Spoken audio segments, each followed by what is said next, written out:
This will be uploaded to our website after a few weeks because we had to follow through a number of editing on the video so that the video can be easily seen on the web.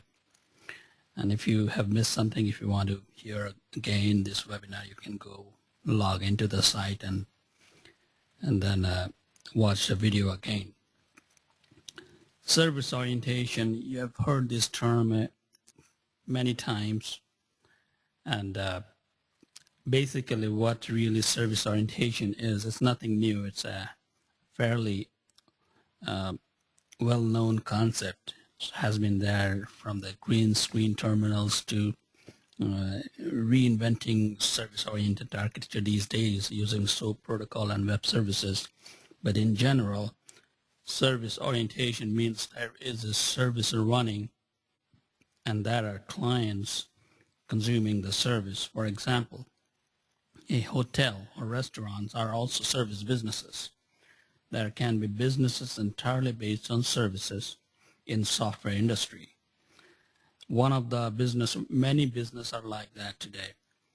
Google is one of the most known example of a service business and on the internet.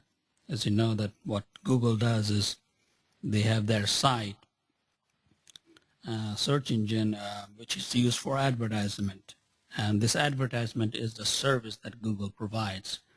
And many companies and individuals who wants to sell their product, promote their product, goes to Google and advertise their product in Google, so the search engine can find those links through their website, and that's for each click. The Google makes money from each click on those advertisements. It's called pay-per-click. That's one form of service orientation. The service orientation we are going to discuss today is not the type Google offers, but a type which allows one service to be interoperate with others. It's called SOA, Service-Oriented Architecture. And the topics we're going to discuss today is going to be focused on service-oriented architecture, which is a service business, mostly software running on a server. But there are a number of things that one have to consider, just not web browsing. Google is mostly web browsing. But now in this webinar, I'm going to focus on things that goes beyond just browsing. It goes to the application level and interoperability. In this slide, you can see that on the service side, which is the left side, we have a number of technologies: cloud computing, grid computing, platform-oriented architecture, SaaS, web-oriented architecture, and platform as a service. All these can be used on the service side. On the client side, we have the browser, which is Web 2.0 ready, and a SOA application. So on the consumer side, we do not have much choice, but on the server side, we have a lot of choice. And as we proceed, we will discuss a little bit about each of these technologies and their benefits. Why do we need service orientation? Cost saving definitely is one of them. One of the main reason for service orientation is that hardware requirements changes very frequently these days.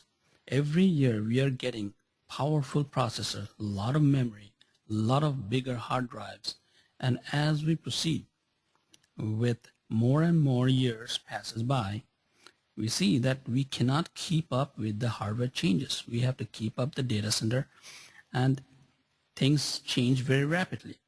Network bandwidth. I remember that 10 years ago, we never had 10 megabits per second. And right now, you have 10 megabit per second, even at home. So bandwidths are rapidly changing, Scaling is needed as business grows. Let's say that I have just one server in my business. As the business grows, we have to add more servers. And this is called scaling. And as more and more businesses come into our own business, we have to add more and more server. Just adding those servers are not going to be sufficient. We need a software so that this scaling is done automatically. And it's called virtualization. Virtualization allows service-oriented business to grow and scale using software and hardware. There are hardware and software out there which can be used to scale the servers virtually. Complex applications have to be written just once. As you know, that there are just too many platforms out there, too many programming languages, operating environment. If we sell each of these software to various operating environment, we are dealing with a lot of support issues. We must have to have a very big support department. In addition, we have to have a bigger development team which will focus on various platforms. Examples. Let's say that we have a web service running in .NET. So we have a team for .NET. We have another web service-oriented architecture application that is written in Java. So we need a Java team. So in both of these cases, our goal is to develop a service-oriented business. It's only the choice is programming languages. If .NET can solve our problem, then why need Java? Or if Java can solve the problem, why we need .NET? If we can just focus on one platform, then we can reduce our cost. And that's the area where SOA addresses. We just choose a platform, we choose a programming language, we choose an operating environment, and develop on that, narrow our focus to that particular environment, and then we save money. Maintenance is also another area because we have now focused on a single place platform, which is the operating environment we have chosen to develop our service-oriented business. And because we now have a central data server for locally or remotely located using one of the available data services, for example, Amazon or Microsoft Azure. There are other cloud services out there. Amazon EC2 is one of the examples. There is also another example is Microsoft Azure. And there are others coming out which provides you the data center capability. You do not have to host your own data center. You can just use these servers, virtualized servers, to host your application and then entirely scale these application using various API that Amazon and Microsoft Azure provides you. The advantage is that the data center maintenance cost is entirely eliminated because we are now using the data center offered by like Microsoft or Amazon. So that cost is eliminated. Easy integration. If we go with the SOA route, it provides you and the business easy integration with other service-oriented application. Eventually, we will see that because data is growing so fast, we need some kind of natural and well-accepted standard for intercommunication and interoperability, which service-oriented business provides, and architecture provides you with the various API and standardization. The terms used in service-oriented business and service-oriented architectures is, SOA is well known, but SOA implementation is done by REST, which is representational state transfer, and web services is also well known. Cloud computing is growing. Cloud computing is basically adding a grid computing and service-oriented architecture software.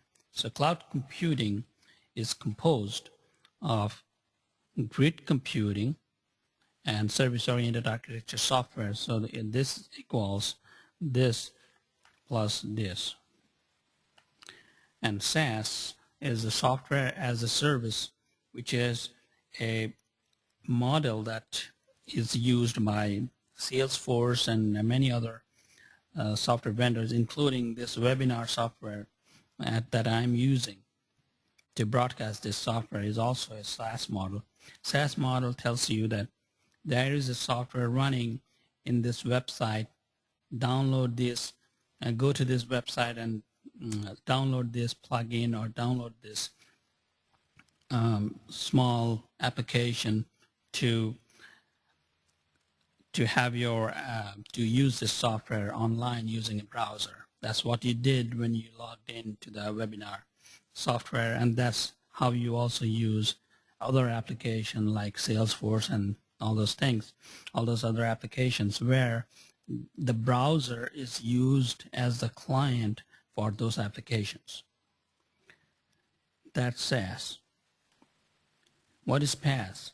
PaaS combines SaaS with a platform. So what PaaS is, SaaS is the model where the company itself is hosting those servers. Now let's say that you want to have your own application hosted somewhere else. So you need a server, and this server can be Microsoft Azure or Amazon's EC2. So we go to those Amazon or Microsoft and buy a server. And this buying a server is like buying bandwidth and processing time. You do not really pay thousands of dollars to buy these servers. You just pay about $50 or $60 a month to subscribe to those servers. Every month you will be charged $50 or $60 and also will be charged for the bandwidth. Now we can just purchase those virtual servers, which are basically virtual machines, from one of these vendors, and then install the applications we need. Now, if you go to Amazon and Microsoft Azure, they already have, Microsoft, for example, provides the Windows operating system hosted using as a virtual server. But if you want, you can pay additional $1 or $5 or $10 more to have SQL Server installed. You can pay a little bit more money to have one of those Microsoft servers like IIS servers installed. So it's all there. You never have to buy those software and install them in your own data center. So that's called creating the platform for your software. Now you have to add your own software that you wrote for many years and install those software in those subscribed servers that you purchase from Amazon or Microsoft, which is virtual in nature. You don't have to maintain any data center. That's PaaS. That's platform as a service. So you are offering platform with the installed software in it, and then you can sell that platform, or you can do business with that platform using the services that's offered from that platform. And the POA is the model this platform as a service uses. So POA is part of this PaaS. And web-oriented architecture is SOA focused on HTTP and REST-based technologies. Now, Web 2.0 is well known, but Web 2.0 doesn't really mean anything. And we will focus mostly on the server side, but let me explain what Web 2.0 is. Web 2.0 is, there is no standard for Web 2.0. There is no server. There's no tools to develop Web 2.0. Web 2.0 is a definition. Rather, I would say is not a clear definition, but the way it is now taught that Web 2.0 allows are those applications, those web application, browser-based application that is more dynamic, more plugin-based, more Flash, JavaScript, an applet-based application which can directly interact with the services. Example is the Salesforce itself. Salesforce uses Web 2.0 API to create a dynamic browser application. Let's think about this. You probably have used Google a lot, Google Maps a lot. If you move the mouse in a Google map, you notice interaction. You see boxes popping up. You see messages printed on the screen. So that's Web 2.0. Web 2.0 can interact directly with mouse movements. So that's not restricted to that. It can be any application that is very dynamic with service-based enterprise. I'm getting some questions here. How does the service-oriented architecture benefit the airline industry? And also another question is, how does the service-oriented, let's see, what is that? Real-life case and grid computing. Okay, I will answer these questions at the end of this webinar. Let's go to the next slide. Sometimes my screen gets stuck for some reason. All right. What is service-oriented architecture? Service-oriented architecture is a computing model based on loosely coupled interoperable services. It may sound very technical, but the concept is fairly easy. All it's saying that it's loosely coupled means that there is a server running that understands a set of protocol, and there are clients running that understand a different set of protocol. Now, how can this client communicate with this server? The only way they can communicate with the server is if there is a third protocol that is loosely coupled, means that it can bind to the client as well as it can bind to the server, and the client can pass information to the server, and the server can pass information back to the client. And doing that does not change the behavior of the service. And presently, one such protocol is SOAP, Simple Object Access Protocol. And interoperable services, it does not really make sense to have the protocol proprietary. The protocol must be open standard. It must be acceptable and must be well accepted by the industry. If that is the case, then we are building a service that can interoperate with various programming languages, various platforms, various operating systems, various clients of client, and also various applications. So that's what the purpose of service-oriented architecture these days is, to have a service that interoperate with anything. Say, operating environment, interoperate with any operating environment. Now, some misconceptions are out there. So SOA is thought as web services. That's not the case. Web services is an implementation of service-oriented architecture. Service-oriented architecture does not define any specific technology. It can be both software and hardware. It does not really have to be software only, because I believe that some of you have heard about data power, IBM's data power, which is XML accelerator, which can also be thought as service-oriented architecture hardware. This is not a new concept. Definitely, we have seen green screen terminals out there, still available sometimes in some places. During that time, like 20 years ago, they were using green screen terminals, so they were using service-oriented architecture. But the service-oriented architecture then is different than the service-oriented architecture we are talking today. We have to use service-oriented architecture because the sizes of data is getting very large. unless somebody have gigabits of internet there. We just can't copy these data into PC environment or server environment. We must have this data distributed everywhere so that internet can connect everything together. And because internet can connect, we need a technology, a service-based technology, a service-oriented architecture.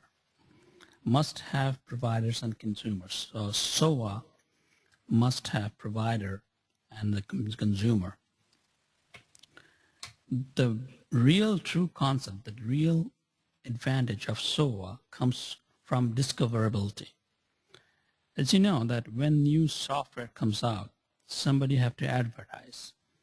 Let's say that Microsoft came up with the new version of Word. How do they advertise? They advertise using their operating system because they are a monopoly.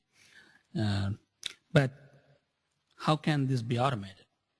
How can it be possible to automatically publish new versions of the software and the client can automatically update itself to the new version as long as the new version is better than the old version, which is the responsibility of the software designer. But let's try to automate this. In SOA application, SOA is so diverse because we are dealing with multiple operating environments. So we cannot tell everyone that we have this new version available. We have this new service available. There are billions of clients. Now, billions doesn't mean people. Billion means devices. Billions means PCs. Or billions means applications. We are not talking about people. You know, at the end of the day, it's the people who benefit. But it's actually applications we are talking about here.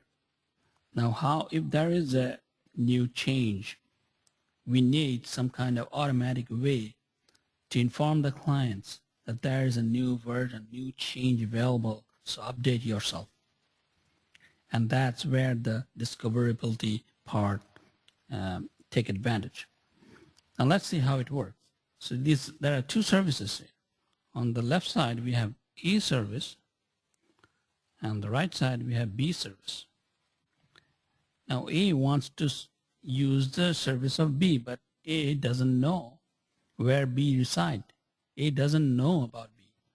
Let's say that A doesn't know about B. So how can A find B? B publishes its services and its features and other documents into a central repository called UDDI registry. This registry stores information about B and everything B publishes there.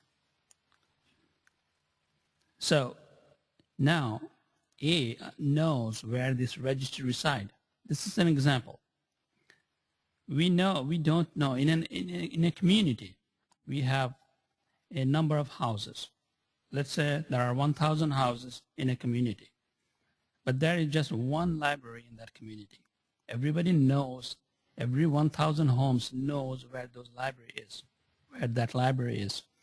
They can go to the library and get any information they want. Consider this registry as one such library where A can go find that information, whatever they are looking for.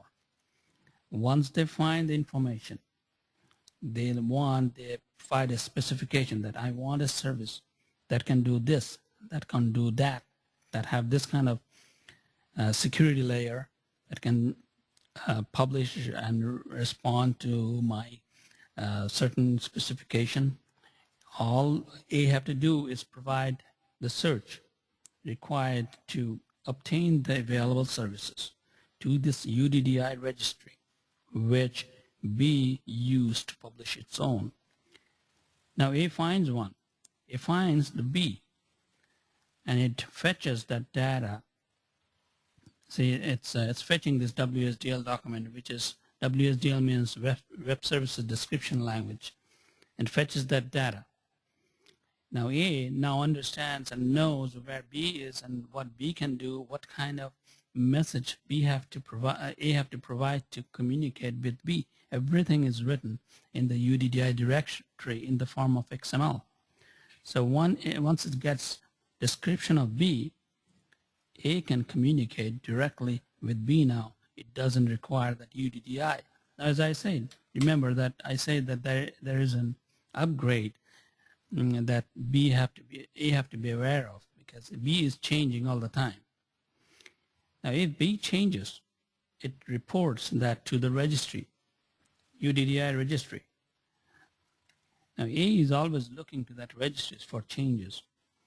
When there is a change, it will change its API, download the latest version of the client, or build a new client, and then communicate with B. So this triangle you're seeing in the middle is the famous triangle which we use in service-oriented businesses, but this triangle tells you that all the service businesses are like that in service-oriented architecture presently. The present concept, it was not there 20 years ago.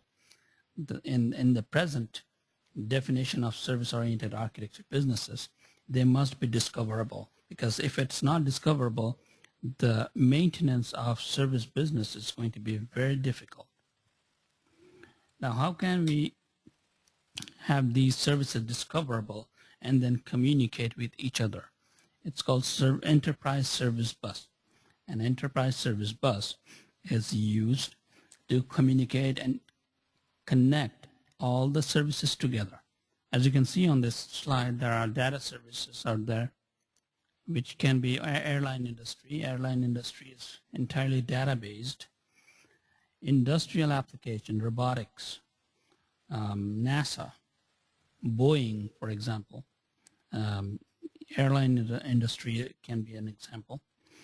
And consumers, like, for example, a grocery store, or any consumer, any kind of PC consumer, any kind of consumers may communicate with other services, business processor, banking, insurance, and these services are there. Global services, various international services can be there. Legacy applications can be connected to the ESB using the standard space protocol. Devices may be cell phones. It can be iPods. Anything that connects to internet, like devices, even machines, internet appliances. Programming language can directly talk with directly to other services. This diagram shows you that once we have a common set of protocol, which is, for example, SOAP is one of the common set of protocol, we can practically communicate with anyone.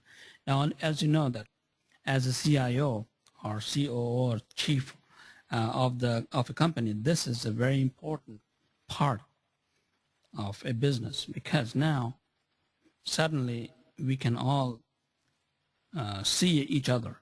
Each application can see each other. Now, these are applications. These are not like websites. As you know, that internet, I can go to any websites, and that's connecting all the information as far as websites are concerned, but these are applications. And suddenly, once we have everything service-oriented, one application can use the services of other application, because each of these boxes you see here are applications hosted in those particular industry.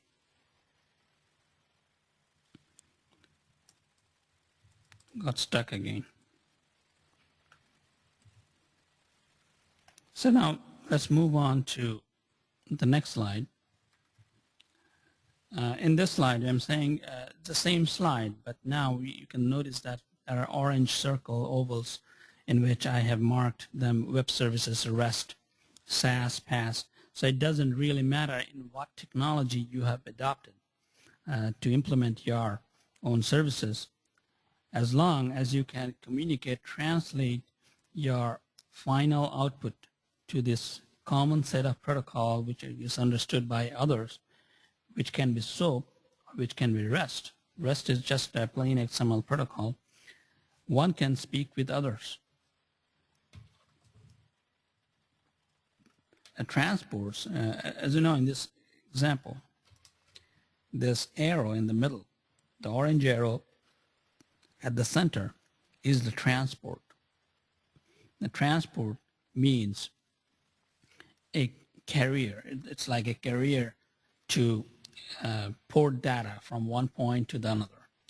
An example of a transport is, for example, SMTP email. Email uses SMTP protocol, and email is a transport for exchanging emails. Another transport is HTTP, which is used to browse websites. FTP is a file transfer protocol. So this transport, as long as we can connect with a known transport and the other end understands the other transport, we can deliver that data. Once we format that intermediate protocol like SOAP, and we use one of these available transport to transfer that SMTP, transport that SOAP protocol or whatever protocol we have agreed to be as a standard, we can just transfer to the other end. So in this example, I can transport, for example, from here, data to a legacy service using a transport, for example, HTTP. If this data service understands HTTP and legacy service understands HTTP, then I can use this transport. Let's say that now this data service understands HTTP, but legacy service only understands JMS. If that is the case, then this ESB can translate the HTTP protocol, extract the message, and then wrap it up with JMS. That's the purpose of ESB. ESB does translation. It does the intermediate translation of protocols so that the other end does not have to follow or implement both type of all kind of protocols. And JMS is another technology used particularly with Java and used as a protocol. Now let's see what is really the advantage of service-oriented business and service-oriented industries. As I said, that service-oriented industries, your expertise is now getting important. Let's say that Google have this expertise on search engine. So Google have this search feature as a web service. And we do not have to, again, look for any other solution.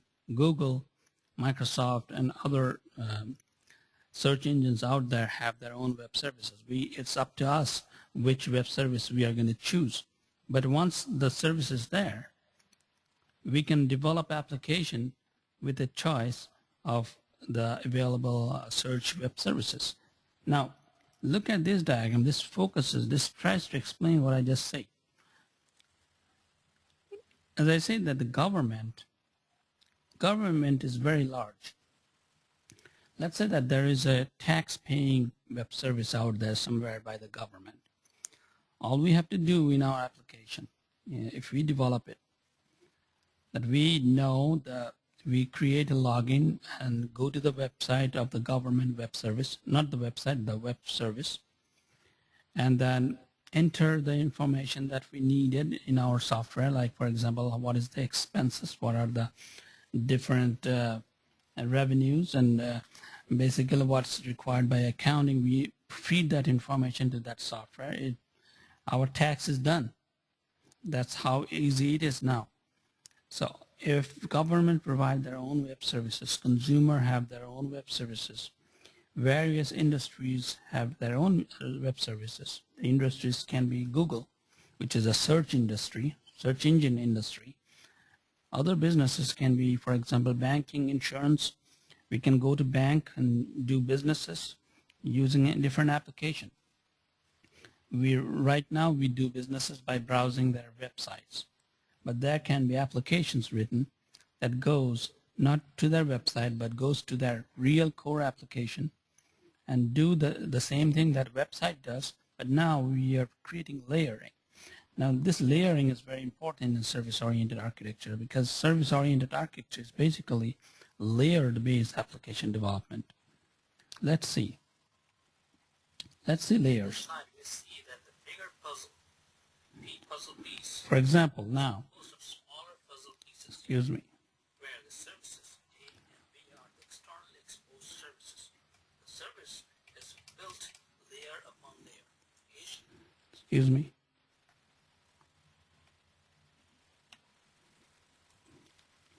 Now let's see. There was some malfunction here.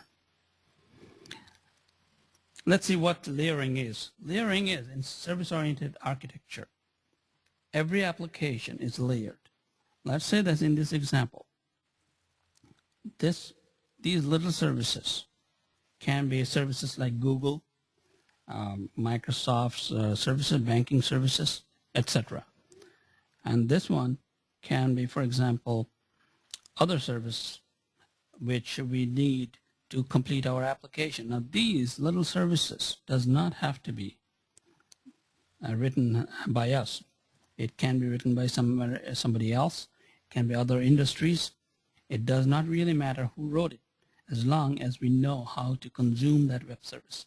And you see that A and B web services are created using the layered service approach, in which these services, these little individual services were already available, and we never wrote it. All we wrote is A and B, but these little ones were already available. As an example, let's say that this is an example of searching what applications are out there, or which can create some. Let's say that we are trying to sell a house.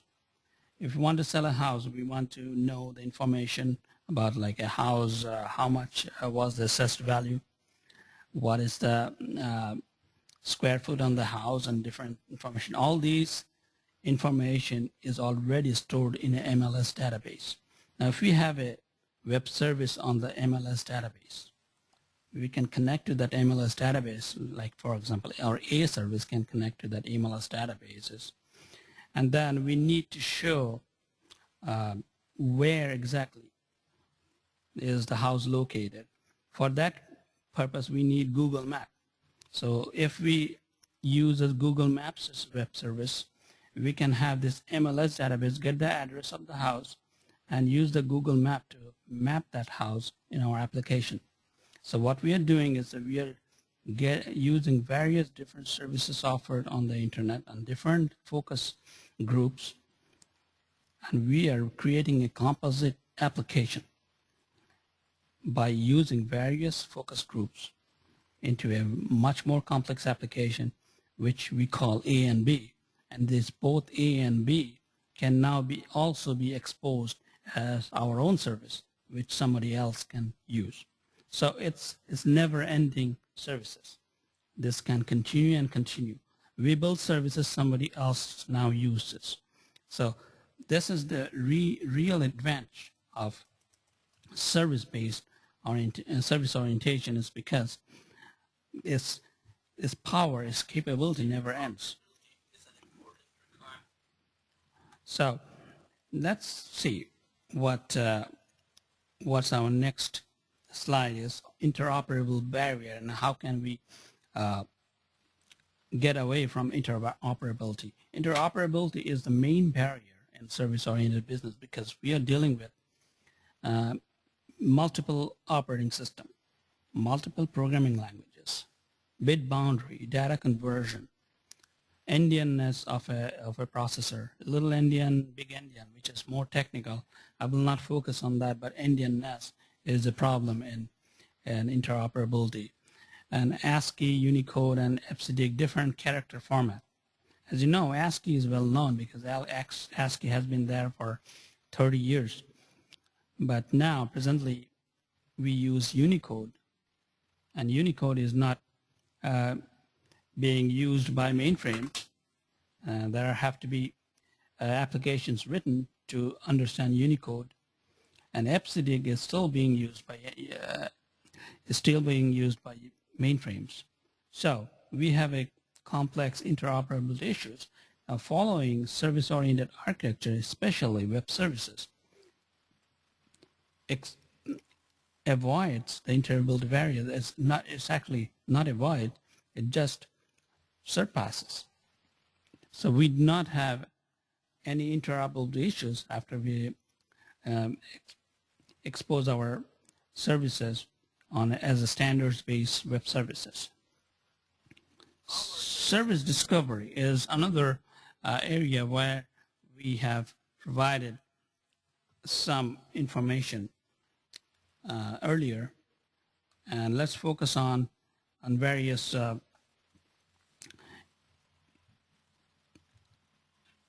service registry. And registry is an area where definitely we can provide some information. How can we have a registry installed, and how does registry work? Let's see how registry work. Registry is a piece of software that's running in a server, and this server is usually offered by a company. For example, CentraSite is a software AG registry server. IBM have their own registry server, and registry servers we do not really have to have our own registry server unless we really want it. During development, we need to have our own registry server, but in just hosting our services, we do not really need a registry server. Registry servers are out there for us. Now let's focus on how really this whole service-oriented application works, and that real advantage of service-oriented business. This slide you are seeing here is going to be helpful. In this slide, you're seeing these little Lego pieces out here. The small Lego pieces are the services available in the cloud. And what we are doing now is we have created our own software, which is the SaaS application. And then this SaaS application uses a third-party web services named A, and which in fact uses another third-party service named B. B, on the other hand, relies on another third-party application named C. And you see this chain of services that's going on here. And you can understand that the service that I am building depends on another service, and that another service also depends on another service. So there is a chain, this chain. This is the reason. This is the main reason why service-oriented architecture based application require a much more attention and much more governance requirement. So if we develop application that is exposed as service, we must follow some sort of governance and during our development of application. And that's why service-oriented architecture is highly managed asset of a company. If you are a software company, or if you are just any company developing a software which is exposed as a service, governance is very important in exposing those services for your own industry. Let's focus on what really governance is. Governance is something you should take very importantly, very seriously in service-oriented architect development. A governance allows you, in this slide, look at this slide, at the top one, we have on the first row, we have this governance is a set of rules and regulation to do things in a structured way. There isn't any technical things here. All we are saying is the governance is a set of rules. Now look at the left icons you are probably familiar with, that we have this stop sign and the yield sign, speed limit sign. What happens if you do not follow them? If you do not follow them, you get a ticket. So these, the first set of row, this one, the number 1 row are the important rules. Number 2 are governance is a set of policies established throughout the project to keep control. Now look at the signs on the left. You have this railway crossing, and then you have this trailer, and then a gas station. These are the policies, means that it provides you the information and the rules and regulation which you have to follow, but you do not really have to strictly follow, but it provides you the information that it's something there. On the third one, that's 2. And the number 3, we're talking about governance as a control, reuse, and access projects resources in a structured way. On the left side, we have this highway signatures. As you know that this blue signature, the blue 84, means we have interstate highway.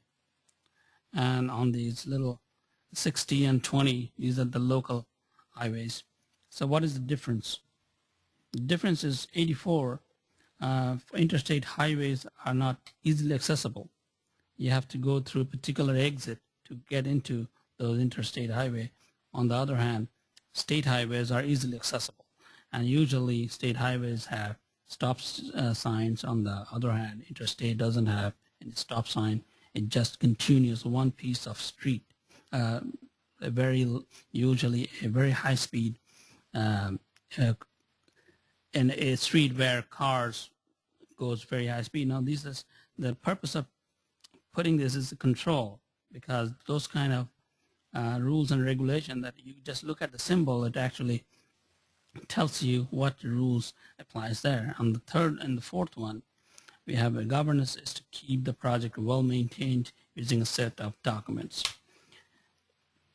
Let's see how we are doing on time. We have about 8 minutes left to finish this, and I will get back to the question and answer session. Let's finish this. I have just about 3 or 4 slides left, I think. Let's see, on the governance part, we have this scheduling mechanism as a project mapping. If you have your own SOA project, you probably have already created one such scheduling and whatever you call. Some say that's project planning map, or some says how you want to time the project. Whatever you call it, it's basically showing you that a service-oriented architecture business have this governance part, very important, which is the green area you see on the top. It's a green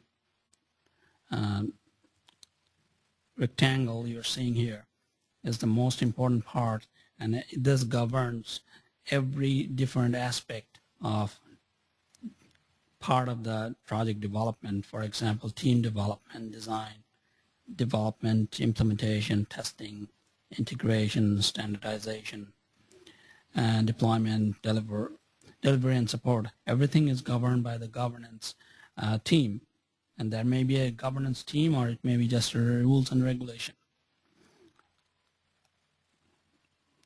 Next slide is the governance. Why do we need governance? The governance is important because if we do not follow the governance, then we get things go out of control. Let's see how it goes out of control. If there is a service named B, and B is dependent on C, and see in this diagram, B depends on C1, where 1 is the previous version.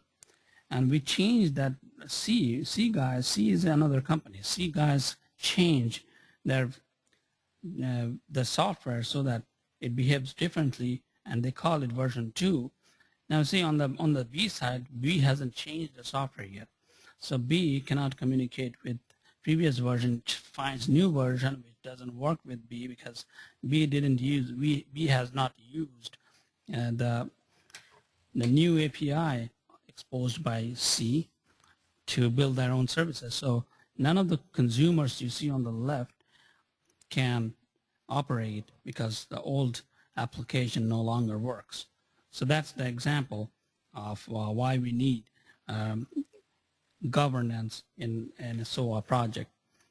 Things to govern is, and here will not go over detail on these various aspects of governance is already here, and there is a governance webinar will be available as a webcast later this month. Runtime governance is part of the governance that the companies have to follow during project development. And these are the WS star standards that people worry about. WS star standards causes a lot of confusion when somebody adopts web services in their application. Doesn't have to follow all the standards. If you're developing web services applications, SOA applications, then you just follow the required WS standard. You don't have to follow all of them. But as new tools come out, you probably need the new standards. We are almost at the end of the webinar. I will focus now on the ROI from service-oriented architecture and then answer the questions I'm seeing here on the screen.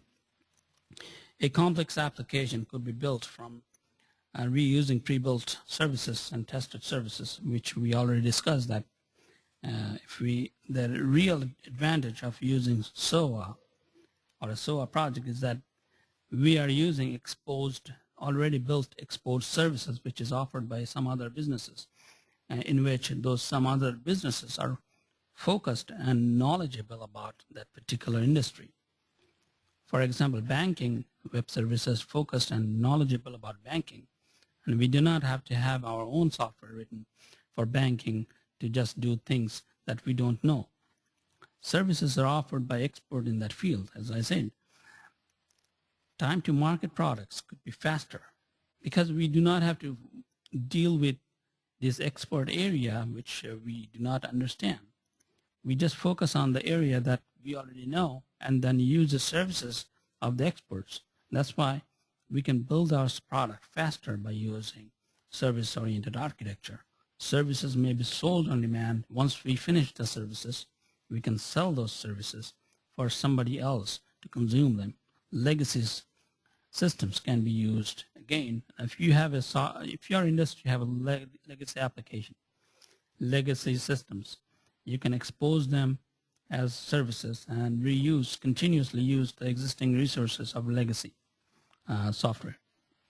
Interoperability, because the SOA allows interoperability. Now suddenly everything is able to consume your services, regardless of mainframes, regardless of embedded systems or mobile phone, PCs, everything can consume your services because it's now interoperable. Cost savings from data center expenses, because now you're not dealing with hosting your own data center. If you go with one of those cloud services, which like Amazon or Microsoft Azure, and you do not need to build your own data center. Better maintenance, because we have now focused on a particular area in which we are knowledgeable about. And doesn't come up without any difficulties. There are difficulties. If web services, plenty of standards to comply with, if we go with web services and requires special skill development, web services need technology, and you have to go through a lot of training, have to hire people with knowledge in this industry. Versioning and testing of web services is fairly complex. Governance and compliance is important. So just adopting a Service-oriented business is not the only thing. Is somebody have to change the rules and regulation, create a governance, compliance, a different set of rules to deal with service-oriented business. If you have a plan to convert your enterprise into a service-oriented business, governance is probably one of the things that you want to follow. First, legacy integration and services are difficult because legacy software are written in a different way. They are usually tightly coupled. As I say in the previous, in the beginning of the discussion, that we need a loosely coupled system, but legacy softwares are tightly coupled. To make it convert them into loosely coupled is usually difficult. It's not impossible, but it is difficult. Loose coupling sometimes creates a major challenge in dealing with implementation of services as web services. Now, final slide. This is the last slide. How to have a SOA success. Having a SOA roadmap is very important. Build requirements first. Building the requirements is important. Do not avoid governance. Governance is important, but do not overdo governance, because some company does a lot of governance overdoing. Hiring SOA, good SOA expertise is very important. SOA certification is important too, but don't hire people just based on SOA certification, because they have to bring some experience in SOA. SOA is changing frequently over time. Certification does not provide you dynamic changes. Certification provides you the basic overview of the rest of the things we already have discussed in our previous discussion of this topic, this webinar. I'm now going to focus on the question and answer. The question and answer is one of the first questions I'm seeing here is, how does the service-oriented architecture benefit the airline industry? Airline industry is a heavy data-centric industry. If you are talking about reservation, airline reservation system is a heavily data-oriented, and data services is presently one of the hot topic in SOA industry, because you want to expose those data as services. If you are talking about airline building applications, building airline application, the maintenance part, if you're an aircraft manufacturer, aircraft ordering, aircraft maintenance, support, many things can be converted. If you have a legacy system in your business, you can use service-oriented architecture to communicate with others' newer system, because the newer system usually have difficulty working and interacting with legacy systems. So you can still use those legacy systems with newer system. That's very short answer to your question, but there are certainly a lot of things you can do with service-oriented architecture, but you have to explain a little bit more on what really you want to achieve in your business using SOA. Another question, please cite a real-life case for grid computing. Microsoft Azure and Amazon's EC2 are all grid-based. So that means that all these are virtual machines out there, and there are API which you can use to dynamically scale them. And you can dynamically scale the service, the virtual machines. So if you need more RAM, it'll give you more RAM. If you need more hard disk, it'll get you more hard disk. If you need more servers, you get more servers. So that's basically grid computing. More questions. What technologies we need to learn to work as a SOA analyst, project managers? What technologies we need? SOA is not really a technology. It's a basic understanding how things work. Definitely, you can buy a good service-oriented architecture book. You can then learn how service-oriented architecture basic concept work. But when it comes to understanding implementation, how you want to do it is a very good idea to hire a SOA architect. There are architects available in many many software companies, including our own company. I myself is a SOA architect, but I'm not asking you to hire me for. It's your choice, but basically, it's not easy to someone coming up with learning the things and then fixing the problem. It's usually you need some expert in that area. You can hire those experts from different consulting firms out there or businesses. And next question is, how can user access UDDI? Is it publicly accessible? Well, UDDI directories, there are public UDDI directories. You need to sign up into those, like Centrosite is one public UDDI.